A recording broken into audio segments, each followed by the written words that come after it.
Asia, Africa, and now right here in the USA. Watch us via Roku on your smart TV. Download the Millennium TV app from the App Store to stream our shows anywhere, anytime. Millennium TV. সুপ্রিয় দর্শকবৃন্দ, আল্লাহর নামে শুরু করছি আজকে আমাদের আলাপন অনুষ্ঠান। Millennium টিভির একটি চমৎকার আয়োজন। প্রতি শনিবার দিন আমরা যুক্তরাষ্ট্রের ওয়াশিংটন থেকে আমি সারাবত হোসেন বাবু প্রোগ্রামটা হোস্ট করে থাকি। আপনারা সারা বিশ্বে যে যেখান থেকে দেখছেন এবং যারা দেখবেন তাদের সবাইকে শুভেচ্ছা জানিয়ে আজকে অনুষ্ঠানটি শুরু করতে যাচ্ছি। আমাদের হেডকোয়ার্টার নিউ ইয়র্ক থেকে আমাদের সিইও মিস্টার ডক্টর নূর মোহাম্মদ তাফাদ্দার উনি এবং বাংলাদেশ থেকে মিস্টার সাইদুর রহমান মান্না আমাদেরকে লজিস্টিক সাপোর্ট দিয়ে থাকেন। তাদের দুজনকে অসম্ভব ধন্যবাদ জানিয়ে পুরো প্রোগ্রামটি শুরু করছি। আজকের এই প্রোগ্রামের চমৎকার হলো আমার ছোটবেলার বন্ধু, আমি তাকে হাশেম বলে জানি, খুদ্দুদি খোদা, বিশিষ্ট সাংবাদিক, কলামিস্ট, বুদ্ধিজীবীও বহু, এখন বড় বড় চুল রেখেছে সে। আমার সেই কুমিল্লার সুদূর কুমিল্লা, আমি যেখান থেকে এসছি আমেরিকাতে, আমার জন্মস্থান কুমিল্লা চকবাজার মৌলভীপাড়া মৌলভী বাড়ি। আমার স্কুলের প্রথম ছাত্র ছিলেন, ফার্স্ট বয় ছিলেন মিস্টার কুদ্দুদি খোদা। আজকে বেশ কিছুদিন ধরে তাকে নিয়ে আসবো ভাবছিলাম, আমার সাথে যোগাযোগ হয়েছে আফটার 25 or 27 years later। আমাদের অনুষ্ঠানে কুদ্দুদি খোদা, আপনাকে ওয়েলকাম টু আওয়ার শো আলাপন। আপনাকেও ধন্যবাদ, এবং যারা দেখছেন বিদেশে বসে এবং বাংলাদেশে যারা দর্শক, তাদের সবাইকে শুভেচ্ছা এবং রক্তিম শুভেচ্ছা। বাংলাদেশ একটা নতুন অধ্যায় শুরু করেছে, অধ্যায়ের শুভেচ্ছা। ইয়েস, সাবাস বাংলাদেশ দিয়ে আমরা শুরু করবো আজকে। আজকের অনুষ্ঠানের সাবজেক্ট মিস্টার কুদ্দুদি খোদা এবং দর্শক যারা আছেন, আপনারা জানেন যে শিক্ষা, রাজনীতি এবং সংস্কৃতি আমাদের আলাপন অনুষ্ঠানটি। আলাপন মানে কথোপকথন, আমরা কথা বলি বিভিন্ন বিশিষ্ট গুণীজনদের সাথে। এই অনুষ্ঠানটি ইতিমধ্যে চমৎকার ভাবে দর্শক শ্রোতারা নিয়ে নিয়েছেন। লক্ষ লক্ষ শ্রোতা আমাদের দেখেন এবং সারা সপ্তাহ ধরে দেখতে থাকেন। এখন সোশ্যাল মিডিয়াতে ইউ গাইস নো দ্যাট, আমি দর্শকদের বলছি যে সোশ্যাল মিডিয়াতে কোনো কিছু স্টপ থাকে না, everything you know from all over the world. So বাংলাদেশের বর্তমান পরিস্থিতি নিয়ে আমরা আজকে অতিথির সাথে আমরা আলোচনায় মেতে হবো, কারণ বর্তমান পরিস্থিতিটা সম্পূর্ণ ডিফারেন্ট দেন 16 years বিফোর। সো জনাব কুদ্দুদি খোদা, আপনাকে আমি কেন বলছি শিক্ষা, রাজনীতি এবং সংস্কৃতি, আপনি যেহেতু ঢাকা বিশ্ববিদ্যালয় থেকে পড়াশোনা করেছেন, আমাদের এই শোতে ডক্টর হাসনাত হোসাইন সহ উনি আমাকে অনেক গেস্ট দেন এখানে। উনি ভয়েস ফর গ্লোবাল বাংলাদেশের প্রেসিডেন্ট। আমরা একটা সেমিনার করেছি last whole week. I was in Canada, Toronto. It was a very successful event. So এটা আমি পরে বলবো। আমাদের অনুষ্ঠানটা 3টা ভাগে ভাগ করা। একটা হলো 20 মিনিট 20 মিনিট 20 মিনিট, দুটো বিরতি যাবে মাঝখানে। It's 1 hour conversation. So you can start with your education first. Dhaka বিশ্ববিদ্যালয়ের কিছু কথা বলতে পারেন, then you come with Bangladeshi বর্তমান পলিটিক্স, এবং if you know anything about, of course you know, you're very smart. Thank you বাবু। ট্রাম্প এবং Harris, Kamala Harris যে নির্বাচন হতে যাচ্ছে এখানে যুক্তরাষ্ট্রে নভেম্বরের 5 তারিখে, সেটা নিয়ে যদি বলতে চান, আমি আগে আমাদের যে সামগ্রিক বর্তমান যে পরিস্থিতি, আমি ঢাকা বিশ্ববিদ্যালয়ের আন্তর্জাতিক সম্পর্কের ছাত্র ছিলাম। সেই সূত্রে আমি ইন্টারন্যাশনাল অ্যাফেয়ার্সটা মোটামুটি যেটুকু বুঝি, সেটুকু আমার জ্ঞানের সীমাবদ্ধতার মধ্যে আমি বলবো। আপনি যেটা বলছিলেন যে বাংলাদেশের শিক্ষা ব্যবস্থা, আপনি জানেন যে গত 36 দিনের যে আন্দোলন ছিল বাংলাদেশের তরুণ তুর্কিদের বৈষম্য বিরোধী আন্দোলন, ছাত্রদের, সেই আন্দোলনটা একটা সফল আন্দোলন এবং একটা রিজমের একটা অধ্যায়ের অবসান হয়ে বাংলাদেশ দৃশ্যত একটি নতুন সূর্যের আলোকে আলোকিত হয়েছে। বাংলাদেশের পরিবেশ পরিস্থিতি, রাজনৈতিক সংস্কৃতির একটা ব্যাপক পরিবর্তন হবে বলে আমি আশা করি। আপনাকে এই জন্য বলছি যে ইনফ্যাক্ট আমরা গত 15-16 বছরে বাংলাদেশের রাজনৈতিক সংস্কৃতি এবং রাজনৈতিক যে আপনি যেটা বলেন যে পলিটিক্যাল যে ইমপ্রুভমেন্টটা, গণতান্ত্রিক যে সংস্কৃতি, এটার থেকে আমরা খুবই বঞ্চিত ছিলাম। অনেকেরই কথা বলার সুযোগ ছিল না, এবং রাজনৈতিক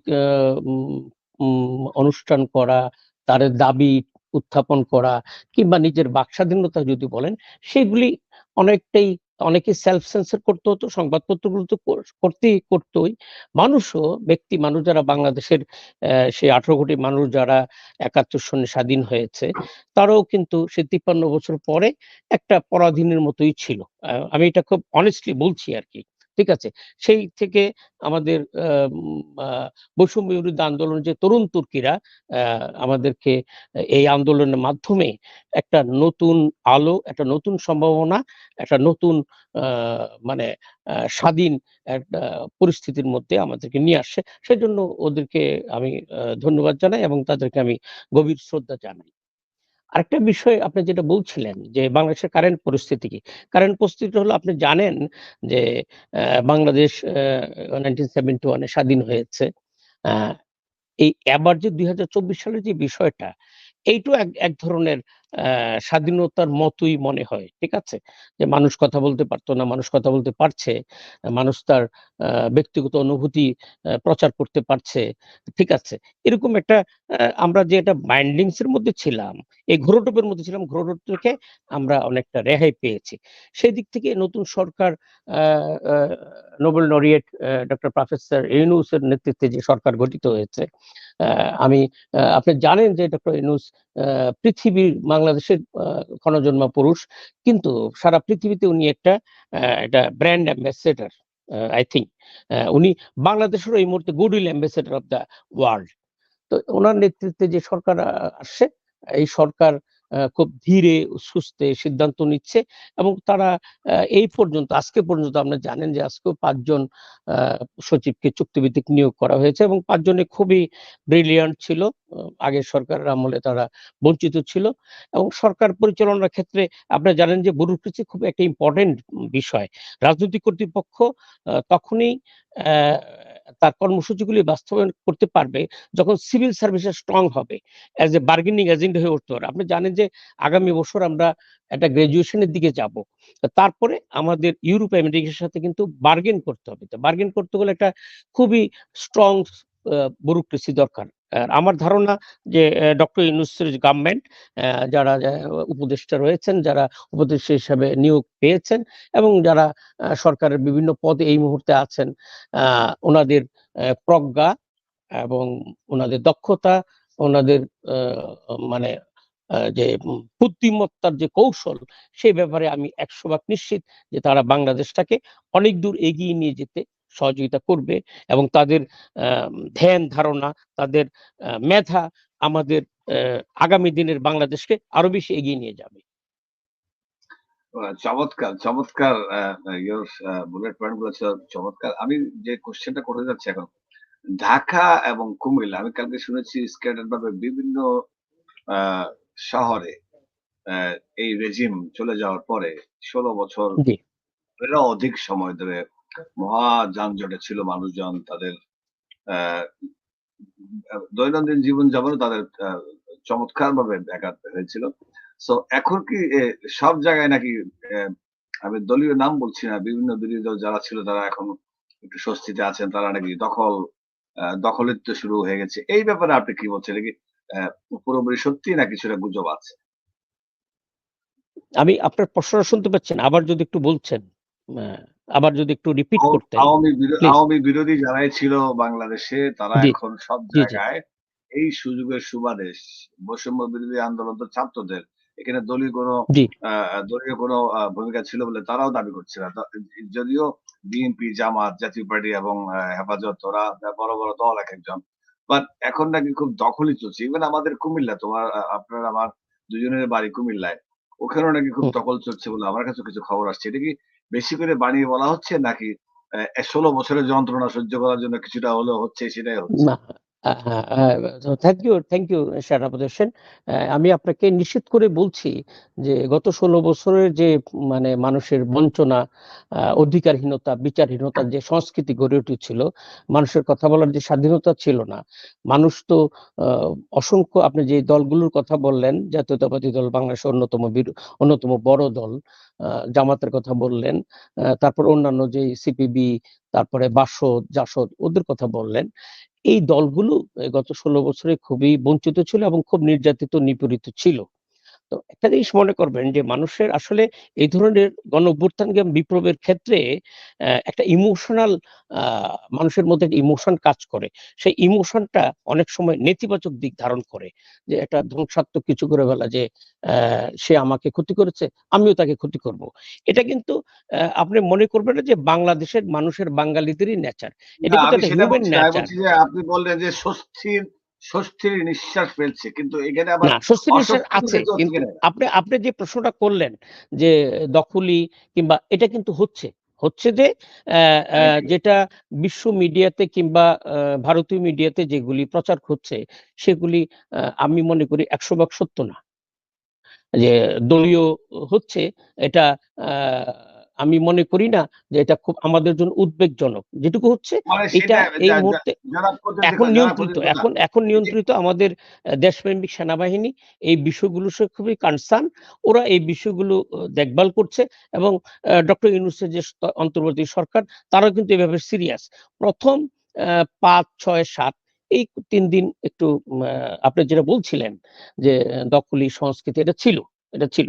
কিন্তু এখন এই মুহূর্তে সরকারের দ্রুত পদক্ষেপের কারণে এবং আমাদের এটা দেশপ্রেমিক সেনাবাহিনীর অলমোস্ট সামনে নিয়ে আসছে। সেনাবাহিনীর ওকে। পদক্ষেপের কারণে এগুলো কিন্তু এখন অনেকটা কমে আসছে। আমি আশা করি বাংলাদেশ আগামী 2 উইকস এর মধ্যে একটা স্বাভাবিক পরিবেশ পরিস্থিতির মধ্যে চলে যাবে। এগুলি থাকবে না। So কারণ দিন শেষে bottom line is we have to give interim government a little bit time.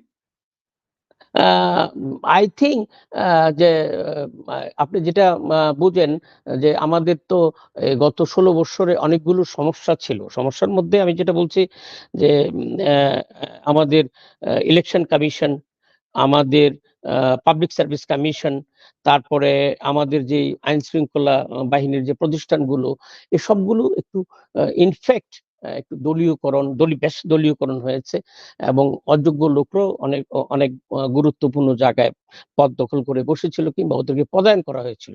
এমন আপনি যদি একটা অবাধ, নিরপেক্ষ, সুষ্ঠু নির্বাচনের আশা করেন কিংবা ইচ্ছা পোষণ করেন, সেক্ষেত্রে Level playing আপনার field তো তৈরি নির্বাচনের করতে হবে। Absolutely. হ্যাঁ, নির্বাচনের পরিবেশ তৈরির জন্য আপনাকে কিন্তু অন্তর্বর্তী সরকারের সময় দিতে হবে।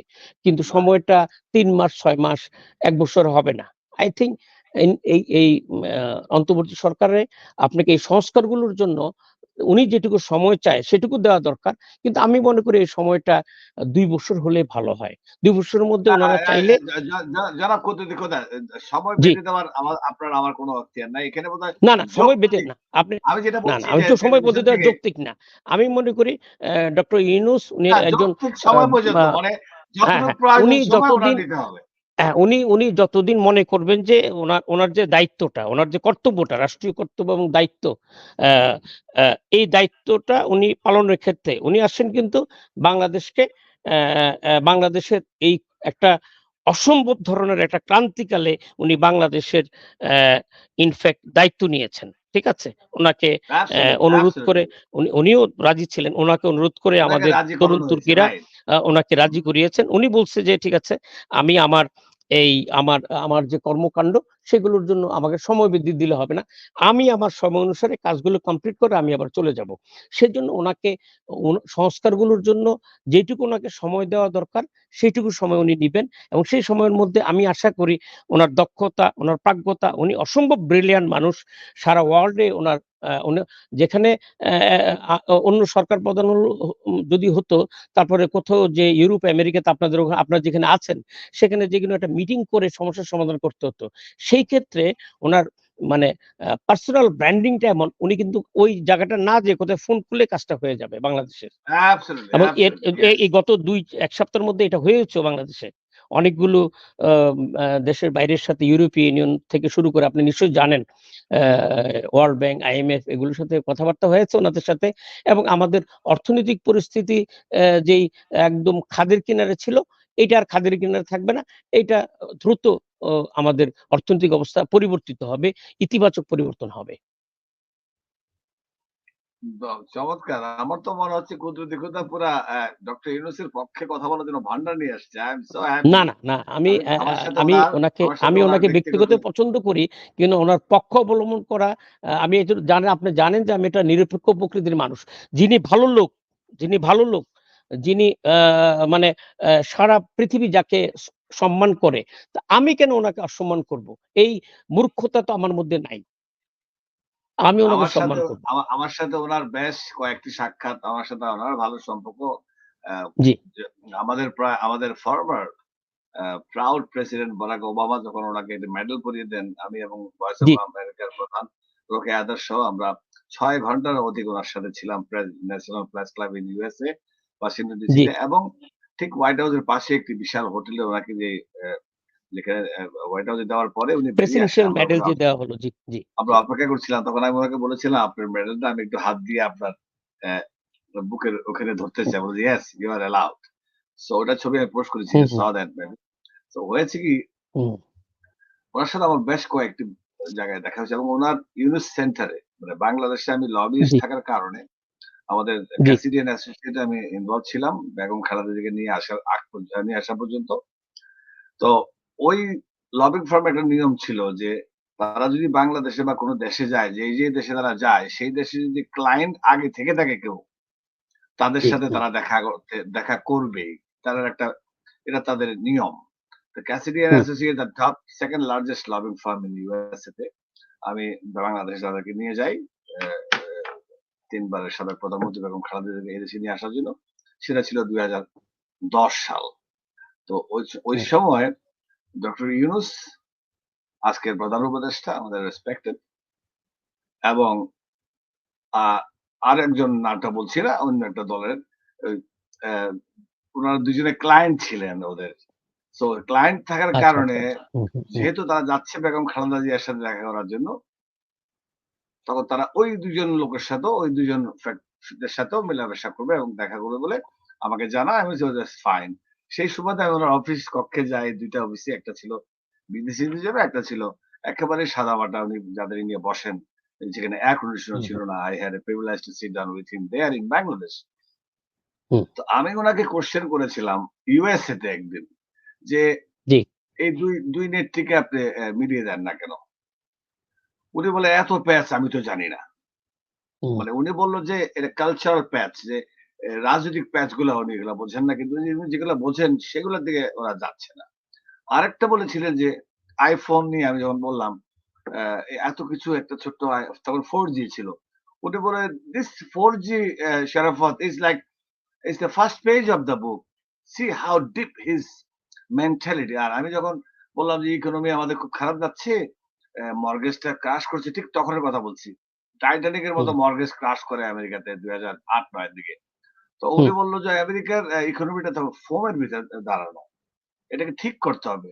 এবং এটা তারা ঠিক করে ফেলবে। ওই যে যখন সমস্যা হচ্ছিল যে এটা হুম, আমেরিকা ঠিক করে ফেলবে, ডোন্ট ওয়ারি। সো উনার হুম। যে এই যে অপটিমিজম, উনার যে কথাবার্তার ধরনটাই তো অনেকে বুঝে না। না, না, না। এবং সময় উনি যেটা বললাম, হুম, উনি তত্ত্বাবধায়ক সরকার যখন 111 আসে তখনও কিন্তু উনি ওনাকে চেয়েছিল বহুভাবে তারা দিতে, এবং উনি এই হাফ অ্যান্ড হাফ নিয়ে উনি চলতে চান নাই। না, না, উনি উনি তখন এটাতে আ উনি রাজি হননি। হ্যাঁ। দেশটাকে উনি হুম, যেই জায়গায় আমাদের প্রবলেম আছে এগুলো যদি সংস্কার না করা হয়, মিস্টার হাশেম আর মিস্টার কুদ্দুস জি, খোদা, আমি জি, ডাকছি আপনাকে। যে জি, জি। যদি উনি করে দিয়ে গেল, ঠিক আছে, নির্বাচন কমিশন, একটু আইন শৃঙ্খলা, এটা সেটা। আমাদের দেশের দলগুলোর তো সংস্কার দরকার। দিটস আমি এ একটা মেইন দলের পয়েন্ট আদর্শে নাও। হ্যাঁ, বিশ্বাসী। হ্যাঁ। না, না, না, না। একটা এটা মেইন মেইন দলের পয়েন্ট। বিশ্বাসী আমি হ্যাঁ, নিজেও। অল হ্যাঁ, হ্যাঁ, সিন্ডিকেটস হ্যাঁ। আর এভরিওয়্যার, না, না, না। এটা এভরিওয়্যার ও সিন্ডিকেটস। অত্যন্ত, অত্যন্ত গুরুত্বপূর্ণ কথা বলছেন যে আমাদের রাজনৈতিক দলগুলোর সংস্কার দরকার। সংস্কার বলতে আমি থ্যাংকস ফর দ্যাট, যে এই ধরনের একটা চমৎকার প্রশ্ন করার জন্য। আমি খুব গভীরভাবে ফিল করি যে বাংলাদেশের রাজনৈতিক দলগুলোতে প্রজ্ঞাবান আ পার্সোনালিটির খুবই অভাব। প্রজ্ঞাবান বলতে আমি আপনাকে যেটা মিন করছি যে আমাদের যে রাজনৈতিক সংস্কৃতি, আমাদের যে গণতান্ত্রিক গতি প্রবাহ, কিংবা আমাদের যে আ আ বাঙালির আ আ যে ইতিহাস, ইতিহাস যে সংস্কৃতি, এই সংস্কৃতিগুলো ধারণ বিশ্ব রাজনীতি, বিশ্ব সংস্কৃতির সাথে একটা কম্পারেটিভ স্টাডি করে বাংলাদেশকে আর্থিকভাবে পরিচালনা করার জন্য যে ধরনের লিডার তৈরি হওয়া দরকার, আসলে গত 53 বছরে আমি মনে করি আর কি ডক্টর ইউনূস সাহেব তো আর রাজনীতিবিদ না, উনি নোবেল লরিয়েট, উনি একটু লিজেন্ড অফ দ্য উইজডম আমি মনে করি। তো আপনি যেটা বলছিলেন যে রাজনীতি সংস্কার দরকার, আমি গভীরভাবে বিশ্বাস করি এখন এই মুহূর্তে আমাদের এই পদক্ষেপটা যে রাজনৈতিক দলগুলো আমাদের অংশীজন স্টেক হোল্ডার যারা বিএনপি বলেন কিংবা ইসলামী দলগুলো যেগুলি বলেন ওরা, তারপরে সিপিবি, নাগরিক ঐক্য, বাম ঘরানার যে দলগুলো যারা খুবই সংস্কৃতি চর্চা করে, সিপিবি সহ বাসদ, জাসদ ওদের কথা বলছিলাম যে আমাদের এখন নেতৃত্ব তৈরি করতে হবে। নেতৃত্ব তৈরি করতে হলে একটা লার্নিং প্রসেসের মধ্যে আপনার নেতৃত্ব তৈরির প্রসঙ্গে আসছিলেন এবং সংস্কার নিয়ে আমরা চমৎকার আয়োজন সারা বিশ্বের বাংলাদেশিরা চাচ্ছে সাবাস বাংলাদেশ যেন সংস্কার হয়। আমরা ছোট্ট বিজ্ঞাপন বিরতি যাচ্ছি, এসে আবার আমরা আলোচনা মেতে উঠবো। দর্শক, আমরা একটা বিরতিতে গেলাম। Thank you very much. Thank you.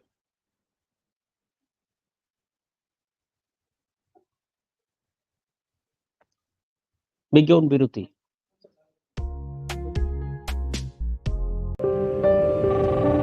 মা, আমি ড্রাইভে আছি, পরে কল করছি। ব্যস্ততা, একাকিত্ব। মা, কেমন আছো মা? ভালো।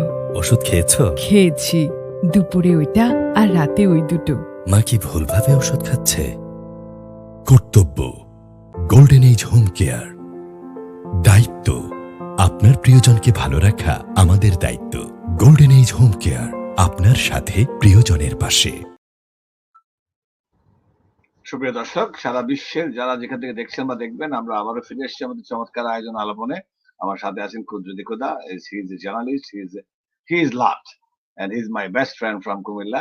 মিস্টার কুদ্দুস খোদা, আমরা কথা বলছিলাম নেতৃত্ব নিয়ে, কিন্তু ঘটনাটা হলো যে বাংলাদেশের যে বৈষম্য বিরোধী ছাত্র আন্দোলন যেভাবে শুরু হলো এবং যেভাবে গণ অভ্যুত্থানের মাধ্যমে সাবেক প্রধানমন্ত্রী পালিয়ে গেলেন, উনি চলে গেছেন বা বাধ্য উনি পালিয়ে গেলেন, ওনাকে 45 মিনিটস টাইম দেওয়া ছিল, ওনাকে একটা ভিডিও ফুটেজ করতে দেওয়া হয় নাই, এবং এত বড় দলের কোন নেতা কর্মী কোথাও নাই। এটা আমি আমার জীবন দশে এরকম বাংলাদেশে দেখি নাই। হ্যাঁ, রেজিম চলে গেছে, আমরাও একটা সরকারের খুব কাছাকাছি ছিলাম, আমি নিজেও দেখেছি, কিন্তু এইটা হতভম্ব যে চলে গেলেন পালিয়ে, তারপরে পুরো দলটাই নাই, ইভেন তাদের শোক দিবস করার মতো লোক পাওয়া যাচ্ছে না। আমি এটাই বলতে চাচ্ছি যে আবারও যদি নির্বাচনে এমন কোন দল না আসে যে তাদের মতো ওদেরকেও পালিয়ে যেতে হয়, এই ব্যাপার নিয়ে আপনার সংস্কার নিয়ে একটু চমৎকার কিছু কথা যদি বলেন। I know you have a very good knowledge about এই সংস্কার related topic. Please go ahead. ভালো প্রশ্ন করেছেন। And how they can do it. You can give them advice. হ্যাঁ, সংস্কার নিয়ে যেটা আপনি বলছিলেন যে উনি পালিয়ে গিয়েছেন, ঠিক আছে। তো সেটা ঠিক আছে, আপনার ভাষায় এটা সত্য যে উনি চলে গিয়েছেন, উনি চলে যেতে বাধ্য হয়েছিলেন। উনি তার নেতা কর্মী এবং তার অগণিত সাথে ওনার যে বলছি যে ছাত্ররা যে এত বড় আন্দোলন করলেন, তারা দল করবেন বলে একটা গুঞ্জন শোনা যাচ্ছে। What is your views or thoughts about that side? এই প্রশ্নের উত্তর আমি আপনাকে আগে দিচ্ছি। ছাত্রদের কথাটা, ছাত্রদের মধ্যে যারা সমন্বয়ক তাদেরকে আমি ব্যক্তিগতভাবে চিনি। ম্যাক্সিমামে আমার ছেলের বন্ধু ওরা, এবং আমার ছেলেও এই আন্দোলনে ছিল। কিন্তু এই ইনফরমেশনটা হ্যাঁ, এই ইনফরমেশনটা যে ওরা দল করছে, এটা একজন উপদেষ্টা বলেছিল, আই থিংক নামটা আমার মনে নেই, আসিফ কিংবা নাহিদ বলেছিল।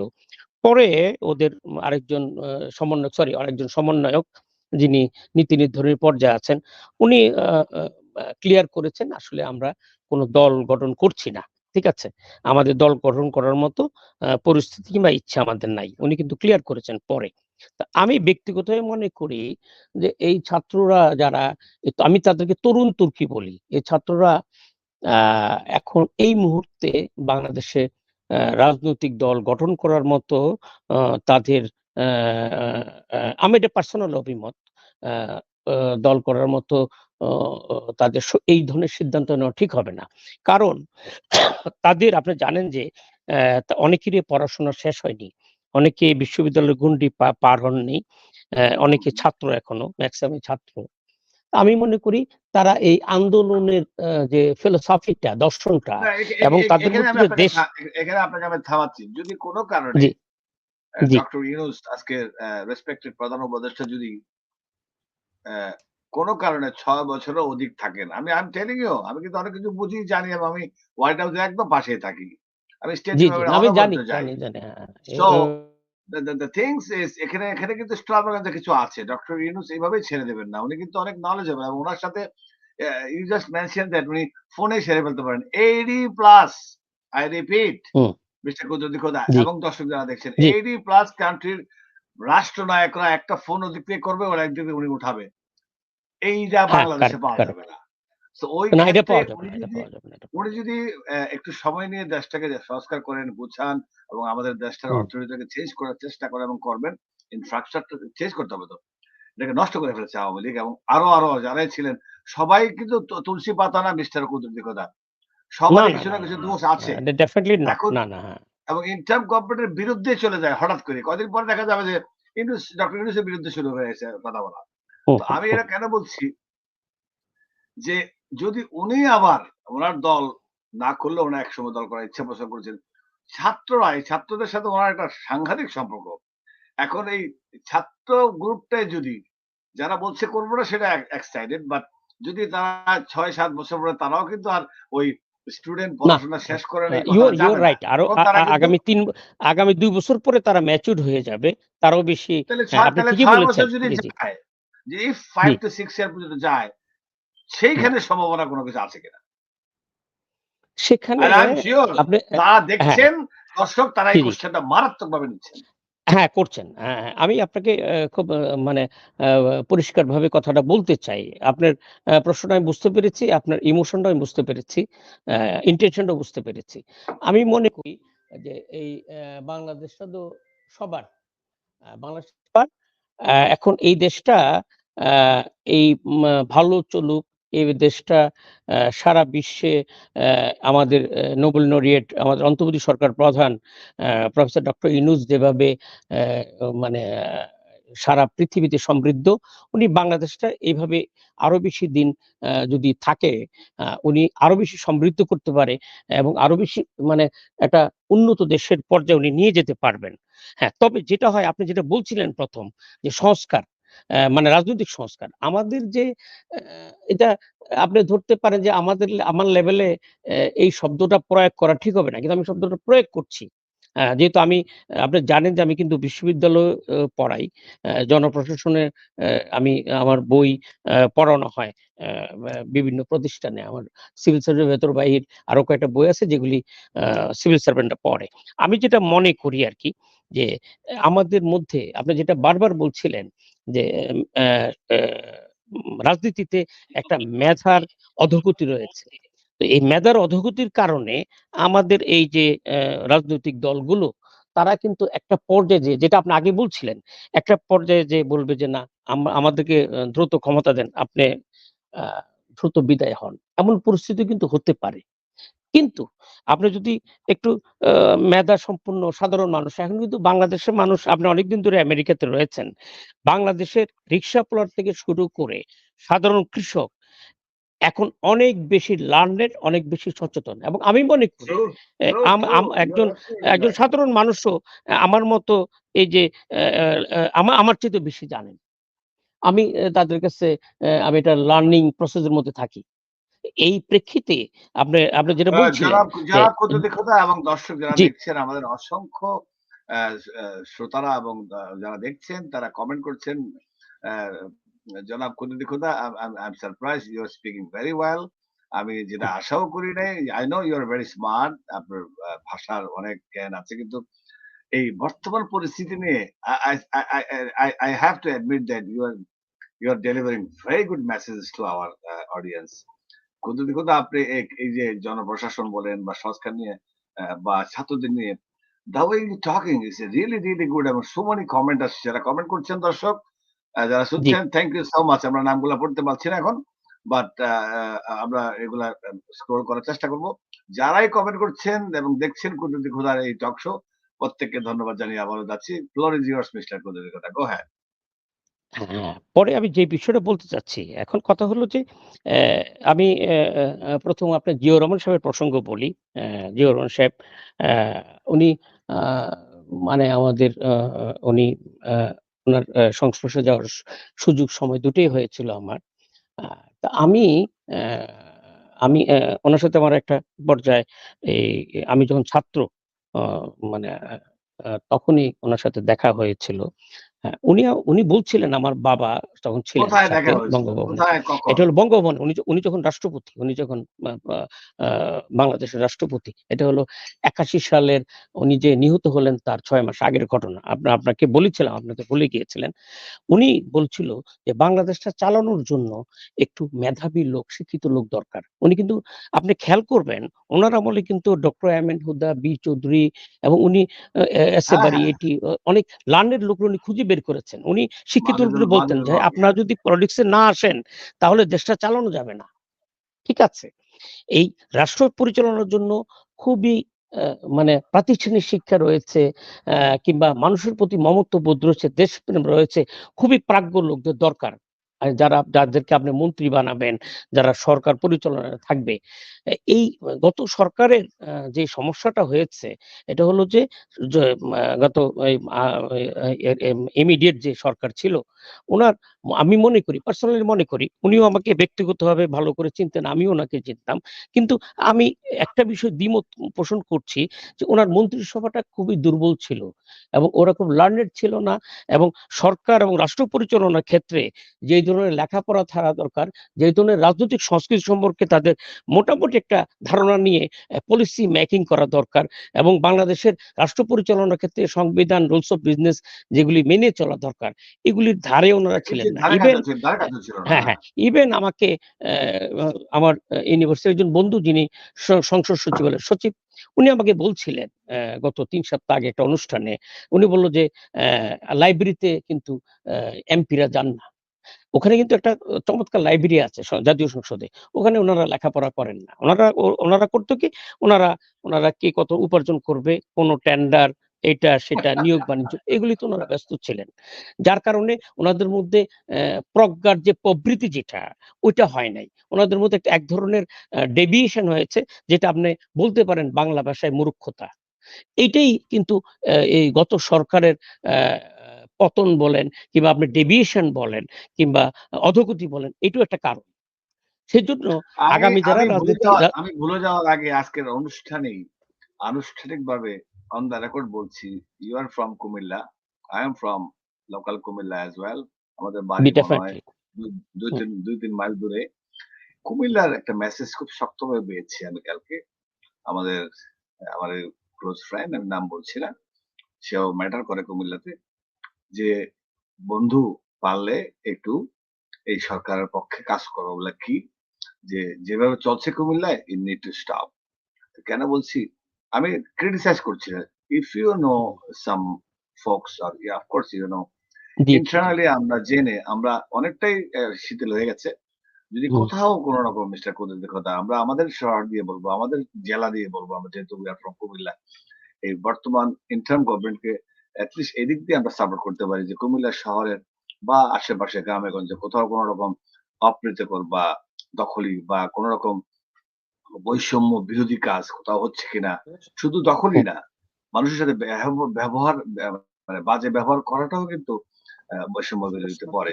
সো এক ধরনের যেরকম অপসংস্কৃতি, হ্যাঁ, জি। অপসংস্কৃতি। তো এরকম হুম, মাসল দেখানো, ধমক দেওয়া, মেয়েদেরকে টিজ করা বা এই যে আওয়ামী লীগ তো একটা বড় দল ছিল যে নো ম্যাটার হোয়াট হুম। তাদের অনেক লোকজন জি, জি, হ্যাঁ। না লুকিয়ে অবশ্যই আছে। এটা ঐতিহ্য ৭০ বছরের একটা দল, জি। হ্যাঁ, তাদের বড় তাদের দল। তো সবাই খারাপ না। আমি বলছি না ওই সাখাওয়াতের মতো। না, না, কিন্তু না, না, না। সাধারণ তাদেরও তো শিক্ষার্থীরা আছে। তাদেরও তো কিছু ভালো মেয়ে ছেলে আছে। স্কুলে হুম, যায়, হুম। কলেজে যায়। ডেফিনিটলি আমরা হ্যাঁ। যে আওয়ামী লীগের লেভেলটা থেকে যথেষ্ট যাই যথেষ্ট ভালো লোকজন আছে যারা আওয়ামী লীগ তাদেরকে ফরমার প্রধানমন্ত্রী শেখ হাসিনা তাদেরকে ব্যবহার করতে পারেন নাই এবং তাদেরকে উনি রাইট। চিনতেনও না। যারা আমরা তৃণমূল কুমিল্লায় পর্যায়ের যদি লোক ছিল। জি। ওরকম কিছু মেসেজ যদি আমরা পাই এবং ওগুলো যদি আমরা স্টপ করতে পারি, ওটা যদি একটু সহযোগিতা করেন, আপনার প্রতি আমার রিকোয়েস্ট আমি ছিল। ইউ ক্যান আপনার ইনবক্স মি জ্ঞাতার্থে এনি আমি টাইম। আমি আপনার জ্ঞাতার্থে একটা বিষয় জানাই আপনাকে। আমি কুমিল্লা বেসড কথা না বলে ন্যাশনাল বেসড কথাটা আপনাকে বলি। সরকারের যেদিন সরকার রিজাইন করলেন ৫ তারিখ, ৫ই আগস্ট, আ আমি পার্সোনালি, আপনারা জানেন যে আমি এম আ আম আ এ জনপ্রশাসন আ অর্গানাইজেশন গুলোতে আমি গেস্ট লেকচারারও। তো সেই সূত্রে সিভিল সার্ভিসের এখন যারা আছে সবাই আমার পরিচিত, এবং অনেকেই, এবং যারা সেক্রেটারি তারাও আমার স্নেহভাজন, আ এবং তারা যথেষ্ট প্রাজ্ঞ। আমি ব্যক্তিগতভাবে অ্যা আ নিজে উৎসাহিত হয়ে নিজের বিবেকের তাড়নায় আমি কিন্তু অনেকগুলো ডেপুটি কমিশনারকে ফোন করেছি, ডিসিকে ফোন করেছি বিভিন্ন জেলায়, ইনক্লুড আপনার কুমিল্লা জেলা। অ্যা এস পুলিশদের পাওয়া যায় না, পুলিশ ছিল না যে সঙ্গত কারণে। আমি ডেপুটি কমিশনার ডিসিদের বলেছি যে হিন্দু সম্প্রদায়ের যাতে কোনো সমস্যা না হয় এদিকে খেয়াল রাখতে হবে। এবং আমি কুমিল্লাতে বলেছি, এবং অন্যান্য জেলাগুলো, যে জেলাগুলোতে হিন্দু সম্প্রদায় বেশি, এমন ছিল না ওদেরকে কোনো ধরনের ডিস্টার্ব করা যাবে না। কিন্তু এটা সত্য যে বিচ্ছিন্ন কিছু ঘটনা কিছু ঘটেছে। কিন্তু আমি আপনাকে একটা বিষয় বলি, আমাদের দেশে আপনি তো নিজেও জানেন যে আমাদের কুমিল্লার কথা বলেন। কুমিল্লায় কিন্তু 50-50, 50 হিন্দু, 50 মুসলমান। আপনি কি কখনো দেখেছেন কুমিল্লায় হিন্দু মুসলমানের মধ্যে কোনো সংঘর্ষ হয়েছে কখনো? নেভার, নেভার, হয় নাই নেভার। কিন্তু। উই আর ভেরি গুড হ্যাঁ, আপনি নট। জানেন যে আপনি আর আমি হিন্দুদের বাসায় এই পূজার সময় যে আমরা ভাত খেয়েছি, আমরা তাদের অ্যাবসলিউটলি। প্রসাদ খেয়েছি। ঠিক আছে? এবং ওদের সাথে আমার বাড়ির ও পিছনে ও চোখ বাঁধে সব হ্যাঁ, হ্যাঁ। কুমিল্লার। এবং ইয়া, ওরাও আমাদের এ এ কোরবানি ঈদ কিংবা ২ টাই যে আমাদের বড় ফেস্টিভ্যাল, ইয়া, এই ইয়া, ট্রু, ট্রু। ফেস্টিভ্যালেও কুমিল্লার লোকরা অ্যাটেন্ড করত। এখনো করছে, এখনো করছে। কিন্তু ওই যে কুমিল্লার যে আমাদের এমপি সাহেব ছিলেন, বাহার সাহেব, আমি আমি বলব যে উনি উনার রোলটা, উনার দলের যে দর্শন, উনার দলের যে সম্পূর্ণ ব্যর্থ, সম্পূর্ণ হ্যাঁ, ব্যর্থ ছিলেন। বঙ্গবন্ধুর যে আদর্শ ছিল, উনি আদর্শের বিপরীতে কাজ করেছেন। আপনি জানেন যে উনি কিন্তু জানেন আমাদের একজন টিচার ছিল, আ উনার নাম মনীন্দ্র, মনীন্দ্র বাবু। আমার স্কুলের টিচার, আপনারও টিচার ছিল। উনি কিন্তু উনার বাড়িটাও দখল করে ফেলেছিলেন। সেইম, হ্যাঁ, তো সেইম। উনার ছেলেরা আমার বাসায় ঢাকায় আসছে। এসে আমারে বলল যে, "ভাইয়া এই হইছে।" তখন আমি তৎকালীন ডেপুটি কমিশনার রেজাউল আহসান। তাকে আমি পরে সেক্রেটারি হিসেবে রিটায়ার করেছে। তাকে আমি ওটা উনি দখল করে ফেলছে। এইভাবে আপনি ও শুধু মানুষের কিংবা অন্যরা ক্ষমতা আসলে আওয়ামী লীগের সয় সম্পত্তি দখল করে, এটা কিন্তু ধারণাটা ভুল। এই গত ১৬ বছরে কুমিল্লার যে এমপি সাহেব আছে, উনি প্রচুর হিন্দু সম্পত্তি দখল করেছেন। এটা কিন্তু আজকে একটা কাগজে আপনি নিশ্চয়ই পড়েছেন, মানবজমিনে একটা স্টোরি আছে। এবং এটা কোনো খুব আ খুবই আ কি বলে? খুবই সত্য স্টোরি। এখানে কোনো অতিরিক্ত ব্যঞ্জনা নাই। এই স্টোরিটা পড়লেই গত ১৬ বছরে উনি ওখানে কি করলেন এটা আপনার পাঠক, দর্শকরা উপলব্ধি করতে পারবে। এগুলি হওয়া ঠিক হয় নাই। এতে করে আমাদের যে আমার গৌরব উজ্জ্বল যে আমরা যে অসাম্প্রদায়িক একটা দেশ, এবং আমরা যে হিন্দু, খ্রিস্টান, বৌদ্ধ, আপনি জানেন আপনি আর আমি খ্রিস্টান ফ্যামিলিতেও আ গিয়েছি এই যে ওদের অনুষ্ঠানে। এবং ওদের সাথে আমাদের খুবই জনাব হৃদ্যতাপূর্ণ সম্পর্ক কুদ্দুস, ছিল। আমরা ছোট্ট একটি বিজ্ঞাপন বিরতিতে যাবো আবার। দর্শক, জি, আমরা একটা বিরতিতে যাচ্ছি আবারও। এসে আপনাদের সাথে আবারও আলোচনা মেতে উঠবো একটু ডিফারেন্ট আঙ্গিকে। চলুন একটু বিজ্ঞাপন বিরতি যাই। আমাদের সাথে থাকুন। Thank you. মা, আমি ড্রাইভে আছি, পরে কল করছি। ব্যস্ততা, একাকিত্ব, মা, কেমন আছো মা? ভালো। ওষুধ খেয়েছো? খেয়েছি। দুপুরে ওইটা আর রাতে ওই দুটো। মা কি ভুলভাবে ওষুধ খাচ্ছে? কর্তব্য, গোল্ডেন এজ হোম কেয়ার। দায়িত্ব, আপনার প্রিয়জনকে ভালো রাখা আমাদের দায়িত্ব। গোল্ডেন এজ হোম কেয়ার, আপনার সাথে প্রিয়জনের পাশে। দর্শক, আমরা ফিরে এসেছি আবারও। আমাদের গেস্ট কদ্দুস খোদা, হিজ মাই চাইল্ডহুড ফ্রেন্ড। আজকের চমৎকার বক্তব্য দিচ্ছেন, কথাগুলো তুলে ধরছেন। বর্তমান সরকার, অন্তর্বর্তীকালীন সরকার ক্ষমতায় হঠাৎ করে এসেছেন, আমি বলবো আল্লাহর বিশেষ রহমতে এসেছেন। আমি টক শো হোস্ট হলো, I have to say it's a blessing from god. তো জনাব কদ্দুস খোদা, আপনি কি একটু বুঝিয়ে বলবেন যে শুধু আমরা তাদেরকে কিভাবে, আমরা অনেকভাবে কথাগুলো বললাম, কিন্তু what is your suggestion to interim government, all উপদেষ্টাদের চার্জার একজন 2টা 3টা করে মন্ত্রণালয় পেয়েছে। হাউ দে উইল কমিউনিকেট, যেরকম দুজন ছেলে আছে নাহিদ, মিস্টার নাহিদ এবং তারা দুজন সমন্বয়, কিন্তু সরকারি চাকরি খুঁজতে গিয়ে সরকার হয়ে গেলেন। ডায়ালগ হয়েছিল জি জি পত্রিকায়। জি জি আমার জি নিজের একটা জি পত্রিকা আছে, আমি হেডলাইনে খুব ওস্তাদ, আমি জানি। ওইটা ভালো জি জি লেগেছে আমার, যে সরকারি চাকরি খুঁজতে গিয়ে নিজে সরকার হয়ে গেলেন। হুম, তো সরকার এখন হয়ে গেলেন। ৩টা ৪টা করে যে দেয়া হলো। আর আরেকটা ইন্টারেস্টিং পয়েন্ট, যে স্বরাষ্ট্র মন্ত্রণালয়ের দায়িত্বে যিনি ছিলেন, ওনার একটু বিতর্কিত মন্তব্যের জন্য ওনাকে সরিয়ে দেওয়া হয়েছে। দ্যাটস এক্সেলেন্ট অ্যাক্ট আমি বলবো আজকে টেলিভিশন থেকে, যে এইভাবে যদি অ্যাকশনে না যাওয়া হয়, যদি কান কথা শুনে চলা হয় আগের সরকারদের মতো, হোয়াট এ অ্যাক্ট, যে হুম, হুম, ওই লোকটাকে, ওনাকে আমি রেসপেক্ট করি, but at the same time within a week স্বরাষ্ট্রমন্ত্রী চেঞ্জ করে ফেলা, that's a plus for our country. যদি কেউ কোন রকম রেসপন্সিবিলিটি নিতে না চায়, you hmm. Stay away from there. এবং উনি সেটাও বলেছেন, আমাকে যে জায়গায় দেওয়া হয়েছে, আমি যদি ভালো না ফিল করি, আই উইল লিভ। আপনার ভালো লাগলে ভাই চলে যান। নেক্সট। এখন এই উপদেষ্টাদের মন্ত্রণালয় নিয়ে কিছু, যেহেতু আপনি জনপ্রশাসন হয়তো জানেন, say few words to our audience please. কিভাবে তারা, how they can accomplish all those equations within short time? হ্যাঁ, হ্যাঁ। আমি যেটা মনে করি আমি আপনাকে বলি, রাজনৈতিক কর্তৃপক্ষ মানে অন্তর্বর্তী সরকার আর civil administration is a different জিনিস। হ্যাঁ, আপনি যেটা বলছিলেন, উনি আমারও ঘনিষ্ঠ ব্রিগেডিয়ার জেনারেল ডক্টর সাখাওয়াত হোসেন। উনি অসম্ভব প্রাজ্ঞ ব্যক্তিত্ব। আর্মিতে অত্যন্ত সুনামের সাথে চাকরি করেছেন, ইলেকশন কমিশনার ছিলেন। উনি টক শোতেও চমৎকার কথা বলতেন এবং ব্যক্তিগতভাবে আমি ওনাকে চিনি। উনি মানুষ হিসেবে অত্যন্ত ভালো মানুষ। তো আপনারা জানেন যে আ একটা গণ-অভ্যুত্থান, এক বিপ্লবের মাধ্যমে একটা সরকার গঠিত হয়েছে। তো সরকার গঠিত হলে যেটা হয় আরকি, উনি কিন্তু প্যাট্রিয়ট, আ অসম্ভব প্যাট্রিয়ট, I believe it. আ ওই সময় না, এই কিন্তু চেয়ারটা পেট্রোলরা কিন্তু যে গণ অভ্যুত্থানের মাধ্যমে ভয়ানক পরিস্থিতিতে সাবেক প্রধানমন্ত্রী পালিয়ে গেলেন। উনি বলছেন, "I হুম, saw" আমি হতভম্ব হয়ে গেছি। আমি জানি না উনি কোন লাইনে বললেন যে, "আপনাকে চলে যেতে বলেছে কে? আপনাকে আসতে মানা করছে কে?" He cannot say that word or sentence or A A line. এ এ এ এ এটা এটা এটা এটা আপনাকে আমি বলি। আর এটা উনি ছোট না করে চলে গেলেন আমি কি? ক্লিয়ার। উনি উপদেষ্টা হতে না, পারতেন? না, হতে পারতেন না, হতে পারতেন না, হতে তাহলে পারতেন না। উনি আমি কেন একটা বললেন যে কথা উনি নিজেই উম উপদেষ্টা উম হলেন? উনি না, বলছেন, "আপনাকে যেতে বলেছে কে? না, আপনাকে আসতে মানা হ্যাঁ। করছে কে?" আরে হোয়াটস ননসেন্স! আমি না, ঠিক আছে। আপনি ওই শব্দটা বলার দরকার নাই। উনার যার একটা মানুষের ব্যক্তিগত সম্মান, এটা ডিফারেন্ট বিষয়। তবে আমি আপনার সাথে একমত যে উনার এই ল্যাঙ্গুয়েজটা বলা ঠিক না। কিন্তু এখানে একটা বিষয় আছে। বিষয়টা হলো কি? আমি তো অনেকগুলো সরকার দেখলাম, আপনি জানেন যে এরশাদ সরকার থেকে শুরু করে খালেদা জিয়া, তারপরে হাসিনা, তারপরে হাসিনা দেখলাম। তো ওই যে স্বরাষ্ট্রমন্ত্রীর যে চেয়ারটা, মন্ত্রণালয়ের যে চেয়ারটা, এটা আমি দেখছি যে এই চেয়ারটা একটু গরম। ভেরি এটা সেনসিটিভ। গরম, হ্যাঁ। হ্যাঁ, আপনি জানেন যে এই যে যখন নাসিম সাহেব ছিলেন, উনিও একই কথা বলছেন। তারপরে বিএনপিতে ওই যে আমার খুবই ঘনিষ্ঠ উনি, আমাকে যথেষ্ট আলতাফ ধরনের, চৌধুরী, আমি রাইট? ছোট হলেও আলতাফ হোসেন চৌধুরী, উনি যথেষ্ট সম্মান আমায় করেন। যদিও বয়সে আমি উনার ছোট। আ তো আল্লাহর উনারা বাবা নিয়ে উনারা গেছে নাকি? উনারা তখন একেক সময় একেক কথা বলতেন। ঠিক আছে? এবং এই যে খান আসাদুজ্জামান খান সাহেব, উনি, আমি যে এলাকায় থাকি ওই এলাকার এমপিও ছিলেন। উনি আমার সাথে উনার ব্যক্তিগত পরিচয় ভালো ছিল। উনিও কিন্তু এই চেয়ারের গরমে অনেক কথাবার্তা বলে ফেলছেন। এটা কেমন জানি বাংলাদেশের ইতিহাসে যিনি হোম আচ্ছা, মিনিস্টারের আমি চেয়ারে আ আ থাকেন। আ আমি আমি একটু থামাচ্ছি আপনাকে, বিকজ জি, এই আসাদুজ্জামান কামাল, এই এই একটা অথর্ব স্বরাষ্ট্রমন্ত্রী বহুদিন ধরে এক চেপে ওই মন্দিরের মতো বসেছিল। সরি, মন্দির বলার ঠিক হয় নাই। মানে আসন বেশি পদ ছিল।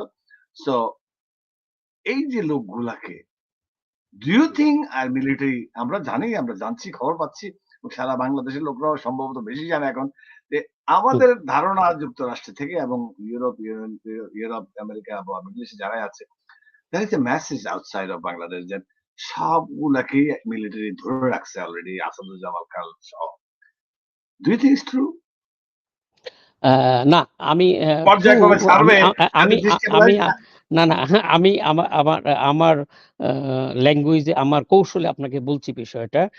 আমাদের যে সেনাপ্রধান আছেন আ ওয়াকারুজ্জামান, হি ইস এ ভেরি ট্যালেন্টেড অফিসার, আপনারা জানেন, অত্যন্ত ব্রিলিয়ান্ট অফিসার। আহ, এবং উনি আমি তাকে ব্যক্তিগতভাবে খুবই পছন্দ করি। উনি কিন্তু একটা কথা বলেছেন। উনি বলেছেন যে আহ, আমরা আহ, আহ, নিরাপত্তার প্রয়োজনে অনেককে আশ্রয় দিয়েছি, না হতো ব্লাডশেড হয়ে যেত। তো ওইটাই কিন্তু ক্লিয়ার মেসেজ যে ওখানে আমাদের যারা মন্ত্রী Yeah, ছিলেন, he did, he did, যাদের he কথা did, আপনি yes. বললেন, ওরা হয়তোবা ওনাদের ওখানে নিরাপত্তা হেফাজতে আছেন। একটা হয়তোবা কাল মানে কিংবা পরশুদিন যেভাবে পর্যায়ক্রমে তাদের একের কোর্টে পর এক দেখানো একের হবে। পর এক যেভাবে ধরা দিচ্ছে, এভাবে হয়তোবা আগামী সপ্তাহের মধ্যে সবাইকে বের করে দেওয়া হবে, সবাই কাস্টডিতে চলে যাবে, কারাগারে চলে যাবে। আমার এটা ধারণা।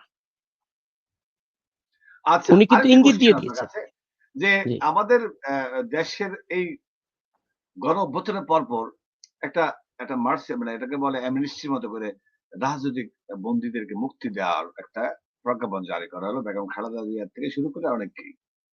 হুম এখানে কিছু, কিছু ক্লাউড দেখা যাচ্ছে। আমি নাম বলছি না। বড়, বড় হুম রাজনৈতিক দলের অনেককেই ফলাও করে বলা হচ্ছে না উনি মুক্ত, উনি কবে দেশে আসছেন। বা আবারও কিছু, কিছু দেখা যাচ্ছে যে বলার আগেই তাদের ছেড়ে দিয়েছে যাদের ছাড়লে হয়তো ঐসব রাজনৈতিক দলের প্রধানদের সমস্যা হতে পারে বলে অনেকে ধারণা করছে। হুম ভয়ানক ক্রাইম করা যারা দেশ খেয়ে ফেলেছে একসময়। এখন বলছি হ্যাঁ আমরা আইন হ্যাঁ এখন। মিস্টার শারাফাত, আগে আমি তো অন্য আগেও তো জি অন্য না, না বলছি আগে তো অন্য ঘরের নাম অনেক কিছু ছিল। জি জি তারপরে জি হ্যাঁ এরশাদের সময় ছিল। তারপরে জি জামাতের নামেও অনেক বদনাম আছে। তো এই সবগুলা মিলে যেই লোকগুলা আগে ক্ষতিকারক হয়েছে পরিবার, দল বা বিভিন্ন গোষ্ঠীর জন্য, সেই দলের প্রধানদের প্রতি আপনার কি সাজেশন যে ওইসব ব্যাড এলিমেন্টস দেরকে একটা ক্যান্সার হলে একটা জায়গায় হাতে বা পায়ে এটা কেটে ফেলা ভালো আদারওয়াইজ পুরো বডিটাকে নষ্ট করে ফেলে। ডু ইউ হ্যাভ এনি আচ্ছা মেসেজ টু দোজ না এটা দোজ হ্যাঁ না লিডার্স আপনার যারা না তাদের আপনি এটা দলকে আপনি আমাদের মনে হয় সময় শেষের দিকে, কিন্তু আপনি একটা ইম্পর্টেন্ট প্রশ্ন করলেন আমাকে, অত্যন্ত important, any very message important. For এটা দোজ এটা ইন্ডিভিজুয়াল এটা এটা তারা কিন্তু নিজেরাই চলে যাওয়া উচিত বিদেশে। আপনি যে প্রশ্নটা করলেন এটা কিন্তু কোনো সাধারণ প্রশ্ন না, এটা একটা অসাধারণ প্রশ্ন। এটার সাথে সংবিধান, আইনের শাসন, জবাবদিহিতা এবং বিচার বিভাগের আ আ অবস্থা মিস্টার কিন্তু মিস্টার জড়িত। হাশেম আরেকটা লাইন এর সাথে জি, আমি জি, একটা জি, মুভি আছে যে 'গড টু জি গ্রেট হো।' আবার বলছি, জি। যারা দর্শক যারা দেখেন না মুভিটা মিস্টার কুদ্দুস দিগদাস হোক, এটা হিন্দি মুভি। আমি হিন্দি মুভির প্রচার করছি না। বলছি যে 'গড টু জি গ্রেট হো।' আমাকেও কেউ না কেউ বলেছিল দেখো। আমি দেখে দেখলাম গডের দায়িত্ব যদি আল্লাহ নাও করুক কাউকে দেওয়া হয় কি হবে ম্যাচ সেটা ওই মুভিতে দেখিয়েছে। I am requesting you to watch that movie as well. গড টু জি ডেফিনিটলি আমি গ্রেট দেখব। এরকম যদি সব ঢালাও ভাবে মুক্তি দিয়ে দেওয়া হয় না, না, না, তারা না। কিন্তু তারা কিন্তু ঝামেলা বাঁধাবে মিস্টার হাশেম ওকে। জি, জি। হ্যাঁ, হ্যাঁ। আমি আমার কথাটা শোনার জন্য এবং দর্শকদের শোনার জন্য একটু রিকোয়েস্ট করব। আমি যে কথাটা আপনার প্রশ্নের জবাবে বলতে চাচ্ছি। এই যে গণভাবে, গণহারে ছেড়ে দেওয়া, সেটাকে আমি মনে করি না যে আইনের শাসনের প্রতি একটা সম্মান প্রদর্শন করা হলো। নিয়মটা থ্যাংক কি? ইউ। আপনি যাদের কথা স্পেসিফিক বলেছেন, আমি তাদের নাম প্রকাশ করছি না। আমি তাদেরকে চিনি।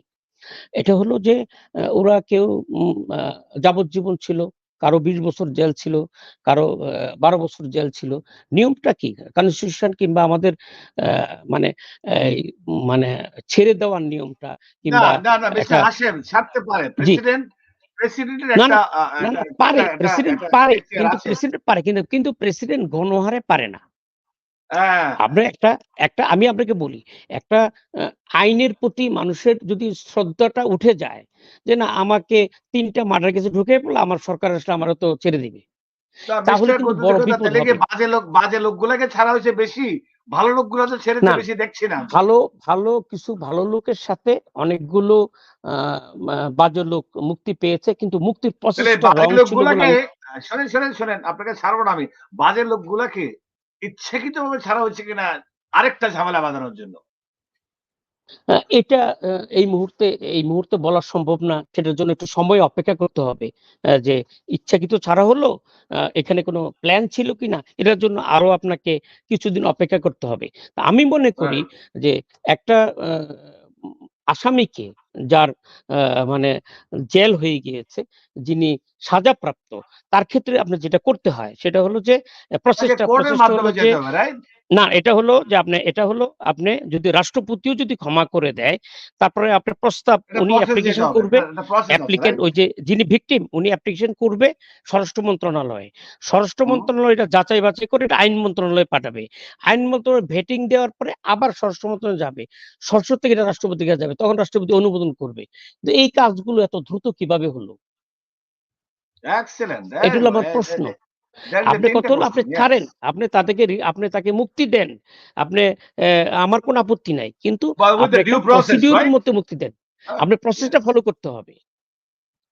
আপনার প্রসেসটা ফলো করতে হবে। আমি আসলেন, লিখলেন, ছেড়ে দিলাম, এটা হবে না।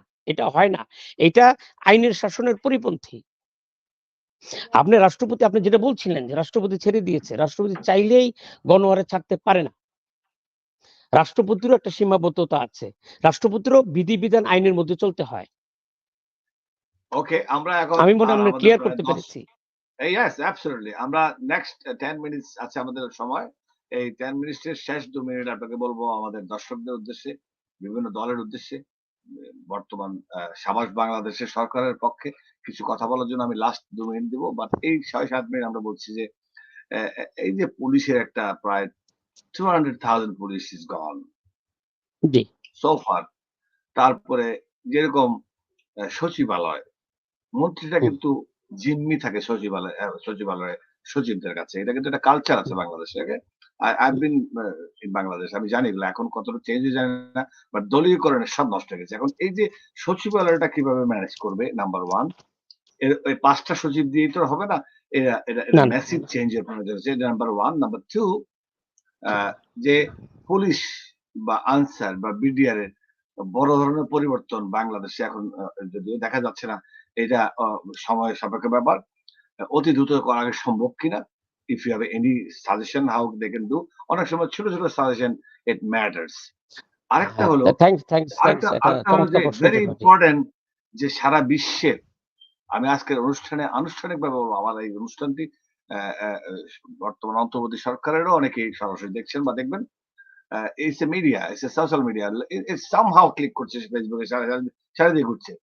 যে ওনারা এই সারা বিশ্বের, আমি এক্সাক্টলি বলতে পারবো না কতটি, এট লিস্ট 32 প্লাস অর 50, 48 এর মতো বা 40 প্লাস এমবাসি আছে বোধহয়। আমি জানি না এক্সাক্ট কাউন্ট, গুগল করলে বোঝা যাবে হয়তো এখন। ইট চেঞ্জেস। ওয়াশিংটন হুম। ৭ টা দেশের অ্যাম্বাসেডর এবং তার কলাকুশলীদেরকে বা কূটনীতিকদের দেশে ফিরে আসতে বলা হয়েছে, যদিও তারা কেউ যাবে না। বাট এই যে একটা বড় ধরনের পরিবর্তন আমি দেখেছিলাম যখন আ আমেরিকাতে হয়, হঠাৎ করেই সবগুলো রাষ্ট্রদূতকে রিকল করা হয়। বাংলাদেশের যে ম্যাটার করে India, United kingdom, United states of America, middle east এবং ২-১ টা আরো দেশ আছে, কানাডা, অস্ট্রেলিয়া সব। এই যে তাদেরকে ক্লোজ করা হচ্ছে, এটা কি আসলেই করা হচ্ছে কিনা? Do have any suggestion that কতগুলা, সবগুলা রাষ্ট্রদূতদেরকে কিন্তু না সরালে সেগুলো কিন্তু সব ওই যারা পালিয়ে গেছে তাদের লোককে কিন্তু ওখানে বসে আছে এবং they can do maths. Please. এখানে আপনি যে ৭ প্রশ্নগুলো জনকে কেন করলেন, আনা হলো? Why not all? না। আপনি যে প্রশ্নটা করলেন আমি আপনাকে বলি, খুবই এটা কিন্তু খুব একটা ন্যারেটিভ বড়, অনেকক্ষণ লাগবে। তারপর আমি সংক্ষিপ্ত উত্তর আপনাকে দিচ্ছি। এবং আরেকটি ১ম বলব যে এই সরকার কিন্তু বিভিন্ন জায়গায়, বিভিন্ন বিদেশে, বিভিন্ন জায়গায় বহু পদ পদবি আছে যেখানে তাদের নিজস্ব লোক দেয়। এখনই না বসাইলে মহাবিপদ আসতে পারে। গো হেড প্লিজ। হুম, না, এত তড়িঘড়ি করার কিছুই নাই। সরকার হয়তোবা তড়িঘড়ি করছেন না। আমার মনে হয় তড়িঘড়ি করা ঠিক হচ্ছে না আরকি। আপনি যে প্রশ্নটা করছিলেন ১ম যে অ্যা অ্যা সচিবালয়ের অবস্থা, সচিব মন্ত্রীদেরকে বাংলা কথায় যেটা আমাদের কুমিল্লার ভাষায় বলা হয় পাত্তা দেন না। যে বিষয়টা আপনি বলছিলেন যে সচিব মন্ত্রীর যে দ্বন্দ্বটা, এটার কারণটা হলো আমি আপনাকে বলি। আপনাকে বারবার আমি বলছিলাম যে রাজনৈতিক কর্তৃপক্ষ যদি স্ট্রং হয়, মেধাবী হয়, আপনি ধরেন যে আমাদের ন্যাশনাল নেতা যারা ছিলেন, যারা সরকার পরিচালনা ছিলেন, আওয়ামী লীগের লোকদের কথা বলি, তোফায়েল আহমেদ, আ তারপরে আব্দুর রাজ্জাক, তারপরে বিএনপির আমলে যারা বড় ডক্টর মোশাররফ হোসেন, ডক্টর মঈন খান, এরকম যারা মন্ত্রী ছিলেন, তাদের সামনে কিন্তু সেক্রেটারিরা কিন্তু খুবই বিনয়ী এবং অমায়িক থাকতেন। কারণটা হলো তারা কিন্তু বিষয়টা জানতেন যে তুমি যে ফাইলটা আমার কাছে দিচ্ছ, আমি কিন্তু এই সাবজেক্টটা জানি। তারা কিন্তু মন্ত্রীকে ফাঁকি দিতে পারতেন না। কিন্তু যখন আপনি বাংলাদেশের রুলস অফ মিনিস্টার যিনি জানেন না, যিনি সচিবালয়ের নির্দেশিকা জানেন না, যিনি গভর্নমেন্ট থিওরিটা জানেন না, তাকে যখন আপনি মন্ত্রী বানায় দিবেন, তাহলে কিন্তু ওখানে সচিবরা সচিব আপনাকে এই ধরনের ভুল ভ্রান্তিতে আপনাকে ফেলে দিবে। এটি নিয়ম। ঠিক আছে? আপনাকে উল্টা আপনাকে শাসন করবে। না স্যার এটা এভাবে হবে, এটা স্যার এইভাবে হবে, স্যার এটা এইভাবে হবে। যদি প্রাজ্ঞ রাজনীতিবিদ থাকে, মানে খুবই লার্নেড, যিনি লেখাপড়া জানেন এবং সরকার পদ্ধতিটা বোঝেন, উনার ক্ষমতা সম্পর্কে ধারণা থাকেন, তাহলে কিন্তু সচিব উনার উপর মাথাপুরি করবে না। সচিব উনার কাজে চমৎকার। সহায়তা করবেন, এক্সিকিউট করবেন। আর একটা সমস্যা যেটা হয়েছে 96 এ আওয়ামী লীগ ক্ষমতা আসার পরে রুলস অফ বিজনেসটা চেঞ্জ করেছেন। তো উনি এটা সঙ্গত কারণে রুলস অফ বিজনেস চেঞ্জ করে উনি আগে ছিল সচিবরা আ আ আ আ তখন ছিল সচিবরা প্রিন্সিপাল অ্যাকাউন্টিং অফিসার আর মন্ত্রীরা অর্নামেন্টাল ছিল। ঠিক আছে? মন্ত্রীরও কিছু ক্ষমতা ছিল। তখন তারা তাদের যেহেতু সরকারে আসছে 96 এ তারা রুলস অফ বিজনেস চেঞ্জ করে মন্ত্রীকে সার্বিক ক্ষমতা দিয়ে দিলেন। যে মন্ত্রী হলো principal accounting officer, he is the chief executive মন্ত্রণালয়ের। আর সচিব ইনফেক্ট তার স্টাফ অফিসার। এই কারণে কিছুটা সমস্যা দেখা দিয়েছিল কিন্তু। পরে আবার এই যে গত যে ১৬ বছর ক্ষমতায় আপনি যেটা বললেন, এই ১৬ বছর ক্ষমতায় কিন্তু আমি মনে করি না যে ১৬ বছরে রাজনীতিবিদ দিয়ে দেশটা চালিয়েছে। সেক্ষেত্রে অ্যা আ ব্যুরোক্রেসি দেশটা চালানোর ক্ষেত্রে সহযোগিতা করেছে। এটার জন্য ব্যুরোক্রেটরা কিন্তু দায়ী না। আপনি যখন দুর্বল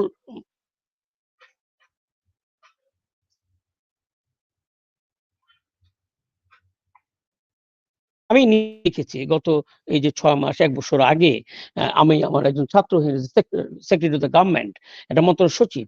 তো আমি গিয়েছি, উনি দাঁড়িয়ে স্যার ভালো আছেন? কি করতে পারি? কিন্তু একজন এমপি উনি বসে আছেন ১ ঘন্টা। তা ওই এমপি মহোদয় চিটাগং এর এমপি ছিল। তো আমি তাকে ব্যক্তিগত চিনি, আমার একজন বন্ধুর শ্বশুর। তা আমার বিব্রত হয়েছি আমি। তা আমি সেক্রেটারি বলছি যে ওই এমপি সাহেব বসা, উনি ৩ বার এমপি চিটাগং এর। অ্যা আপনি একটু ডেকে উনাকে কফি খাইয়ে উনার প্রবলেমটা শোনেন। ঠিক আছে? এটা আপনি জানেন যে তোফায়েল সাহেবই কিন্তু পার্লামেন্টে এই কথাটা বলেছে। যে এখন কিন্তু আমরা শাসন করছি না। এখন ডিসি সাহেবরা ডিসি অ্যা অ্যা ডিসি সাহেবরা সরাসরি মাননীয় প্রধানের সঙ্গে যোগাযোগ। আমরা কিন্তু প্রধানের দেখা করতে ওখানে কি সময় বলধারা লাগে। পরিবর্তন হচ্ছে বা হয়েছে কিনা? না, এবার এই যে আপনি আপনি এই আজকে যে এখন যে অন্তর্বর্তী সরকার আছে, আজকেও যে ৫ জনকে চুক্তিভিত্তিক নিয়োগ দিল এবং ওদের যে রিশাফলটা, এই রিশাফলের সাথে অ্যা আমি একটু মেন্টালিও জড়িত, মানে আমি বোঝার চেষ্টা করছি কিংবা করি। আ তো আমি মনে করি যে এখন ব্যুরোক্রেসি খুবই স্ট্রং হবে। আর এখন যারা ২-১ জন ব্যতীত আপনি অনেকের কথা বলছেন, আ যারা অ্যাডভাইজার নিয়োগ করা হয়েছে, আপনি ধরেন ডক্টর ওয়াহিদুদ্দিন মোহাম্মদ, সালেউদ্দিন আহমেদ, ফয়জুল কবির খান, আলিমা মজুমদার, আ এইগুলো ওরা খুবই আমি মনে করি আ ওদের প্রত্যেকেরই অন্তর্বর্তী সরকারের প্রধান হওয়ার যোগ্যতা ছিল। কিন্তু যেহেতু ডক্টর ইউনূসকে তারা খুবই সম্মান করেন, তাকে সহযোগিতা করার জন্য এসেছেন। এটা একটা খুবই উম ইন্টেলেকচুয়াল আ একটা মানে টিম। ইন্টেলেকচুয়াল একটা আ গ্রুপ যেটা দেশটা শাসন করছে এই মুহূর্তে, আমি মনে করি। এবং আমাদের আপনি যেটা বলছিলেন, আমাদের রাজনৈতিক দলগুলোর উচিত হবে যে একটা অবাধ নিরপেক্ষ নির্বাচন আ করার জন্য তাদেরকে সহযোগিতার হাত বাড়িয়ে দেওয়া এবং কোন বিষয়ে চমৎকার! প্রেশার না ক্রিয়েট করা। তারা তাদের স্বাধীন মতো কাজ করুক। ঠিক আছে? আপনার কোন পরামর্শ থাকলে আপনি বলেন যে, "স্যার এটা এইভাবে হতে পারে" কিংবা "অ্যাডভাইজার মহোদয় এটা এইভাবে হলে ভালো হয়।" কিন্তু সেই যে ভালো হয় যে আপনি বললেন, সেটার সাথে জনসম্পৃক্ত থাকতে হবে। জনগণ যেটা ভালো মনে করে আপনি জনগণের কথাই বলবেন। আপনি ক্ষমতায় থাকেন আর না থাকেন, বিরোধী দলে থাকলেও আপনি যখন কথা বলবেন, এটা জনসম্পৃক্ত, জনস্বার্থে কথা বলতে হবে কিন্তু। আপনি ব্যক্তির স্বার্থে, গোষ্ঠীর স্বার্থে কথা বললে হবে না। তাহলে দেশটা এগিয়ে নিয়ে যাওয়া যাবে না। এখন আমি বলে দিচ্ছি, আমাদের ২ মিনিট সময় আছে, ২ মিনিটে কম, ১.৫ minute. I want you to say a few words from your bottom of the heart দর্শকদেরকে এবং এই নতুন সরকারকে, সাবাস বাংলাদেশকে এগিয়ে নিয়ে যাওয়ার জন্য। এটা একটা স্লোগান হয়ে গেছে, and I like that slogan. আর আমি বলব আমাদের অন্তর্বর্তীকালীন সরকারকে যে আপনারা সারা বিশ্বের যতগুলো আমাদের দূতাবাস আছে এখানে একটু নজর দেন, একটু খেয়াল রাখেন, যাতে এখানেও সাবাস বাংলাদেশের শাসনে শুরু হয়ে যায়। আমি জনাব কুদ্দুস দিকোদা, আপনাকে আজকের অনুষ্ঠানে ঠিক আসার আছে, জন্য জি, অনেক হ্যাঁ, ধন্যবাদ। হ্যাঁ, আপনাকে আপনাকে ১ ধন্যবাদ। থেকে ১.৫ মিনিটে হ্যাঁ, জি, হ্যাঁ, আপনি জি, একটু হ্যাঁ, যদি আপনাকে ধন্যবাদ কনক্লুশন এবং যান। সারা বিশ্বে যারা এই অনুষ্ঠানটা দেখছেন লক্ষ লক্ষ দর্শক শ্রোতারা তাদেরকেও গভীর শ্রদ্ধা এবং ভালোবাসা জানাচ্ছি। আমি যেটা মনে করি, আমি রাজনৈতিক দলগুলোকে বলবো যে ৫৩ বছর হয়ে গেছে আমাদের দেশটা স্বাধীন হয়েছে। এখন আমাদের যে কাঙ্ক্ষিত লক্ষ্যে পৌঁছানোর কথা সেই কাঙ্ক্ষিত লক্ষ্যে আমরা পৌঁছতে পারি নাই। কিন্তু এই তরুণ তুর্কিরা আমাদেরকে যে নতুন দৃশ্যপটটা দেখিয়ে দিল, নতুন যে রাস্তাটা দেখিয়ে দিল, ওই রাস্তাটাকে আরো মসৃণ করে আগামী সংস্কারগুলো খুবই গভীরভাবে করাতে বিভিন্ন সংস্কারগুলো আমাদের করতে হবে। রাষ্ট্র সংস্কারগুলো করে আমাদের একটা অবাধ, নিরপেক্ষ এবং খুবই গ্রহণযোগ্য সারা বিশ্বে যাতে এই নির্বাচনটা মডেল হিসেবে পরিগণিত হয়, কিংবা সারা বিশ্ব যাতে একটা বলে যে বাংলাদেশে একটা এই ধরনের ইলেকশন হয়েছে। এই ইলেকশনে সহযোগিতা করার জন্য আমি প্রত্যেকটা রাজনৈতিক দলের যে অন্যতম বিরোধী দল আগে যেটা ছিল বিএনপি, তারপরে ইসলামী দলগুলো, তারপরে আমাদের বাম ঘরানার যে দলগুলো, তাদের মধ্যে আপনি জানেন যথেষ্ট প্রাজ্ঞ ব্যক্তিত্ব আছে, মাহমুদুর রহমান মান্না, জুনেদ সাকি, নুরু, এগুলি ইয়াং ছেলেগুলো, তারপরে বেশর পার্থ, ঠিক আছে, ওরা থ্যাংক ইউ সো বাংলাদেশে মাচ। কিন্তু আমাদের প্রচুর পরিমাণ। একেবারে সময় শেষ। আমরা একটু হ্যাঁ, ওভার হ্যাঁ, হয়ে গেছি। আপনাকে অনেক ধন্যবাদ জানিয়ে আজকের অনুষ্ঠান আপনাকেও ধন্যবাদ এখানে শেষ এবং করছি। দর্শক শ্রোতাদের ধন্যবাদ। জি, আবারও দেখা থ্যাংক ইউ। হবে, আরেকদিন নিয়ে আসবো। আবারও আমরা দেখা হবে। জি, চমৎকার জি, আলোচনা জি, হয়েছে। জি, আজকের মতো এখানে শেষ করছি। আল্লাহ জি, হাফেজ। আপনাকে ধন্যবাদ। জি, thank you very much, thank you very much.